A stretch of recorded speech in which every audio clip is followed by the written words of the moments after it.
ఉంది.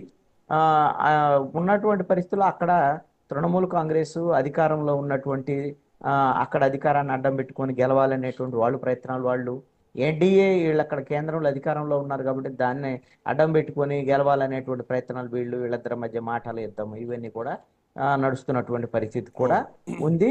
మొన్న జరిగినటువంటి లోక్సభలో జరిగినటువంటి 3 బిల్లులకు సంబంధించినటువంటి అంశం మహిళా బిల్లుకి వీళ్ళందరూ వ్యతిరేకంగా ఓట్లేశారు, మహిళా బిల్లును ఓడించారు అనేటువంటి ప్రచారం కూడా తమిళనాడులోను అదేవిధంగా పశ్చిమ బెంగాల్లో బీజేపీ బలంగా తీసుకెళ్లేటువంటి ప్రయత్నం కూడా చేశారు. పశ్చిమ బెంగాల్లో మహిళా ఓట్లు తృణమూల్ కాంగ్రెస్కి గతంలో అధికంగా ఉన్నటువంటి పరిస్థితి ఉంది. మరి ఆ ప్రచారం తర్వాత ఏమైనా మహిళా ఓట్లు ఏమన్నా కొద్ది గొప్ప మారారా అనేటువంటి విషయం కూడా రేపు ఈ రోజు ఫలితాలను బట్టి మనము అర్థమయ్యేదాన్ని బట్టి చూడాల్సి ఉంటుంది. పశ్చిమ బెంగాల్లో అయితే పోటాపోటీ ఉన్నటువంటి పరిస్థితి ఉంది. తమిళనాడు వరకు చూస్తే మాత్రము డిఎంకే అధికారంలోకి వస్తుంది అనేటువంటిది అత్యధికంగా ఉన్నటువంటి ఎగ్జిట్ పోల్స్ లో కొన్ని సంస్థలు చెప్పినప్పటికీ కూడా ఇప్పుడు వస్తున్నటువంటి ట్రెండ్స్ ప్రకారంగా పోటాపోటీ టీవీకే ఒక రకంగా ముందంజలోకి వెళ్తున్నటువంటి పరిస్థితి ఉంది.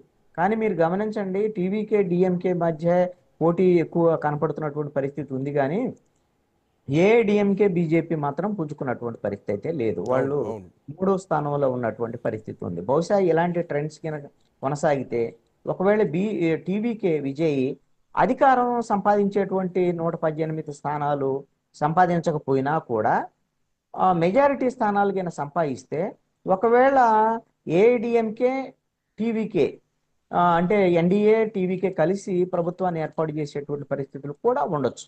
ఎప్పుడు డిఎంకేకి పూర్తి స్థాయి మెజారిటీ రానప్పుడు అలాంటి పరిస్థితులు కూడా ఉండేదానికి. కృష్ణరాజన్ గారు, 1 second, I'll come back to you.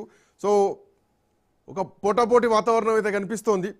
So ప్రస్తుతానికి తొలి ట్రెండ్స్లో టీఎంసీ వర్సెస్ బీజేపీ, అటు తమిళనాడులో మాత్రం పోస్టల్ బ్యాలెట్లో డిఎంకేను ఏఐడిఎంకేను దాటేసి టీవీకే ముందంజలో ఉంది. లేటెస్ట్ అప్డేట్స్ మా కరెస్పాండెంట్ సునీల్ అందిస్తారు. సునీల్, కొంత ఇంట్రెస్టింగ్ ఫ్యాక్టర్స్ అయితే కనిపిస్తున్నాయి. సో టీవీకే కొంత ఏఐడిఎంకేకి ఇక రీప్లేస్మెంట్ లాంటి ఎపిసోడ్ ప్రస్తుతానికైతే ఉన్న ట్రెండ్స్లో కనిపిస్తోంది. లేటెస్ట్ అప్డేట్స్ ఏంటి సునీల్?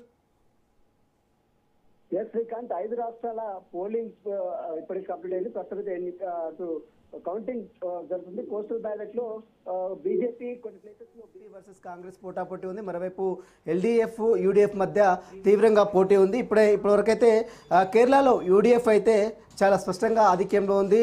మొత్తం పశ్చిమ బెంగాల్లో మొత్తం ఒకసారి మనం సీట్లు చూసుకున్నట్లయితే 293 సీట్లు ఉంటే అందులో ఒక స్థానానికి మళ్ళీ రీపోలింగ్ కౌంటింగ్ జరుగుతుంది. కాబట్టి మొత్తం 293 స్థానాలకు అయితే కౌంటింగ్ అయితే జరుగుతుంది. అందులో 148 సీట్లు ఎవరికైతే వస్తుందో, మ్యాజిక్ ఫిగర్ 148, వారు అక్కడ ప్రభుత్వాన్ని ఏర్పాటు చేశారు. మొత్తం దేశం మొత్తం కూడా ఇప్పుడు పశ్చిమ బెంగాల్ వైపు చూస్తుంది. అంటే ఇప్పటివరకు దీదీ బ్రాండ్ గ్రౌండ్లో ఉన్నప్పటికీ కూడా ఈసారి ఎలాగైనా అక్కడ బీజేపీ జెండా